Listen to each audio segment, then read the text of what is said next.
যদি এখনো ঘুমিয়ে থাকে আমরা কিন্তু ভারতীয় দূতাবাসের ইট খুলে নিতে বাধ্য হব এবং প্রধানমন্ত্রীর বাসভবনের ইট খুলে নিতে বাধ্য হব। যে সরকার এই দাবিদারিকে রুখে না দিয়ে ভারতের বিরুদ্ধে কথা না বলে ভারতকে বন্ধু মনে করবে সেই সরকারকে লাথি মেরে বাংলাদেশ থেকে বের করে দেওয়া হবে।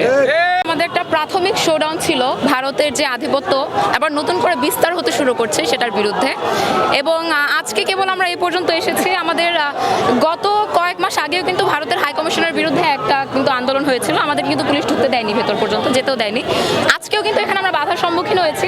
প্রথম থেকে আমাদেরকে গাইড করে পুলিশ আনছিল, কিন্তু পরবর্তীতে এখানে বাধার সম্মুখীন হয়েছি। আমরা বলতে চাই এগুলো কিন্তু আমাদের চূড়ান্ত কোনো ডিসিশন না, এগুলো একটা প্রাথমিক শোডাউন। ভারত যদি আবারও দাবিদারি করে, ভারত যদি আবারও আধিপত্য বিস্তার করার চেষ্টা করে এবং এই সরকার যদি এখনো ঘুমিয়ে থাকে আমরা কিন্তু ভারতীয় দূতাবাসের ইট খুলে নিতে বাধ্য হব এবং প্রধানমন্ত্রীর বাসভবনের ইট খুলে নিতেও বাধ্য হব।